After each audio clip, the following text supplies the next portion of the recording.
सीटों पर प्रदेश में उपचुनाव है, क्या भाजपा की तैयारी है? और 2 साल लगातार 2 बार हार गए विधानसभा लोकसभा, क्या 2 साल को लेकर? प्रदेश अध्यक्ष जी आ रहे हैं, उनसे पूछो, जिलाध्यक्ष जी से पूछो।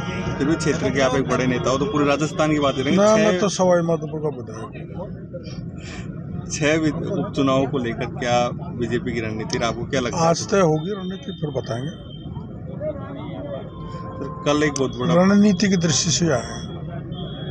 क्या जरूरत है, मतलब दौसा सहित 6 सीटों को जीतने के लिए क्या जरूरत है, किस स्तर पर हर चुनाव जीतना चाहिए, जीत से ही मार्ग प्रशस्त होता है जनता की सेवा का। क्या नया किया जाए? नए प्रदेश अध्यक्ष भी हैं तो कार्यकर्ताओं के बीच ऐसी क्या नया ये किया जाएगा जो विधायक मिले आपको भाजपा का नया, उसके लिए क्या किया जाए? आप एक मतलब काफी एक्सपीरियंस है तो आप बताओ कि भाई क्या किया जाए ऐसा क्षेत्र में कार्यकर्ताओं के बीच, क्या प्लानिंग तैयार की जाए? देखो, विकास की दृष्टि से तो घोषणा हो गई,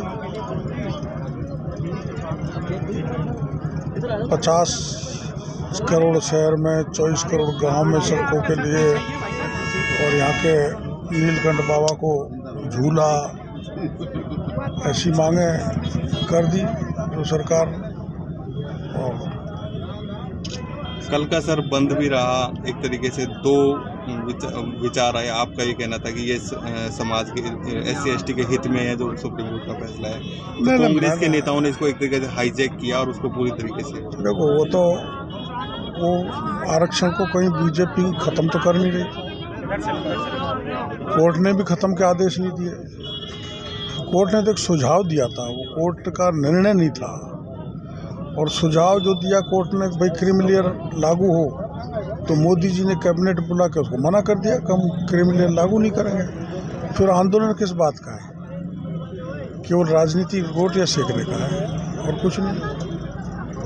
गुमराह कर रहे हैं समाज में, गुमराह ही हो रहे हैं। आप ये बताओ, मामला पंजाब का प्रकरण सुप्रीम कोर्ट में गया, तो और पंजाब की सरकार चाहती कि क्रीमिलियर लागू हो,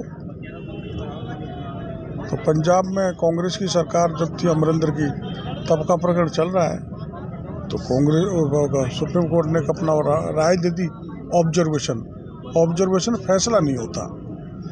अब उसके बाद मोदी जी ने कैबिनेट बुलाई, मना कर दिया इसको लागू नहीं करेंगे, फिर बात कौन सी रह गई? सुप्रीम कोर्ट या किसी अदालत ने आदेश दिया है, ऑब्जर्वेशन दिया है, उसको केंद्र सरकार लागू नहीं करेगी, ये कह दिया। अब उसके बाद तो यही बताया कि राजनीतिक रोटियां कैसे सेकें, गरीब ST SC के लोगों को कैसे बहकाएं, और बहकाने वाले हमारे जैसे हैं, ताकि हमको जीवन भर आरक्षण का फायदा मिलता रहे। ठेठ गांव में बैठा जो गरीब SC का है, चाहे बैरवा है, चाहे जाटव है, चाहे मीणा है, उसको भी लाभ नहीं मिला। इसलिए रिजर्वेशन तो चले जब तक वो बराबरी पे नहीं आ जाए। सामाजिक पिछड़ेपन के कारण रिजर्वेशन ST SC को मिला है, तो वो पिछड़ापन दूर हो, इसके पक्ष में मैं भी हूँ, भारतीय जनता पार्टी भी है, सभी लोग आरक्षण के विरोध में, तो आप भी नहीं हो। गरीब को मिलना चाहिए, वो सामाजिक बराबरी उसको आनी चाहिए। लेकिन कुछ लोग ही मलाई खा जाएं और 90% समाज वही मजदूरी करे, भुखमरी के कगार पर हो, तो उनकी ST SC के लोगों को तो सोचना चाहिए ना। सर, आप खुद डॉक्टर भी हो, एक कोलकाता के डॉक्टर का मामला पूरे देश में हाईलाइट है, क्या कहोगे ममता बनर्जी सरकार के ऊपर? देखो, वो जिस दरिंदगी से उसके साथ रेप किया, जिस बेरहमी से उसको मारा, जो फौरी कार्रवाई करके उसको दाग लगा दिया, FIR करने में देरी करी, हत्या को आत्महत्या बता दिया, और हत्या पर और गैंग रेप पे पर्दा डालने की कोशिश की, ये पूरे देश को पता लग गया। और वहाँ तो और भी कई चीज़ निकल के आ रही हैं। शव बेचे जाते थे, ऑर्गन ट्रांसप्लांटेशन में गड़बड़ी होती थी, पैसे रिश्वतखोरी चलती थी, वोमेनाइजेशन होता था। तो ऐसा घटिया स्तर के डॉक्टर हों, अस्पताल हो, और राज्य सरकार उस पर पर्दा लगाए, तो ममता तो महिला है, उसको महिला का दर्द पता होना चाहिए। वो ममता जी ध्यान नहीं दे रही, तो CBI, मेरे को भरोसा है कि शरारती जो भी हैं उनको जेल के शिक्षों में डालेगी, न्याय देगी। और डॉक्टरों की, देश भर के डॉक्टरों की मांग कानून सम्मत है, सही है।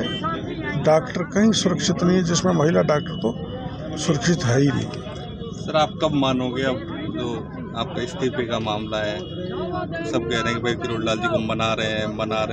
मनाने की जरूरत ही नहीं है, क्योंकि मैंने तो पार्टी से नाराज हूँ, मैं मुख्यमंत्री जी से नाराज हूँ। आप देख रहे हो मैं 40-45 साल से इस इलाके में काम कर रहा हूँ और कठिन से कठिन विकट परिस्थितियों में भी मैं लोगों के साथ रहा और उन्होंने मेरी बात नहीं मानी। तो नाराज़गी तो मेरे को अपने आप से है कि मैं पार्टी को अपनी सीट निकलवा नहीं सका, चाटों को सवाईमाधोपुर, करौली, दौसा, तो उसमें मेरी नाराज़गी पार्टी में तो घोषणा कर दी थी कि सीट नहीं जीतेंगे तो मैं इस्तीफा दे दूंगा, इसलिए मैंने इस्तीफा दिया। आपकी नाराज़गी कब दूर होगी सर? ऐसे पब्लिक भी तो सोच रही है। दूर ही है ना नाराज़गी के बीच में। खुश हूँ मैं, यहाँ अध्यक्ष जी आ रहे हैं, प्रभारी जी आ रहे हैं, उनके स्वागत के लिए खड़ा हूँ। प्रभावित रूप से अगर मैं नाराज होता तो क्यों आता? प्रभाव रूप से तो मैं अब 5 जिलों में बाढ़ आई और सब जगह मिल आया, सारी व्यवस्थाएं करी आया और जो नुकसान हुआ है उसका पैसा भी भेज दिया और सड़क और बगाई जो टूटी है उसकी राशि और दे देंगे। यानी अब आप मंत्री के रूप में काम कर रहे हो, कोई दिक्कत नहीं है? नहीं, मंत्री की तो गाड़ी है नहीं, गाड़ी तो मेरी है। लेकिन आप विभाग के काम तो देख रहे हो? देखना तो पड़ता ही है। अगर बाढ़ आ गई मैं नहीं जाऊं तो मेरी बदनामी नहीं होती का कि देखो मंत्री बने बैठे हैं, अभी तक इस्तीफा स्वीकार नहीं हुआ, जनता मर रही है और जा नहीं रहे माननीय। तो मैं तो मंत्री भी नहीं होता तो भी जाता, क्योंकि मेरे स्वभाव में जनता के बीच में दुख दर्द में जाना, उनकी मदद करना।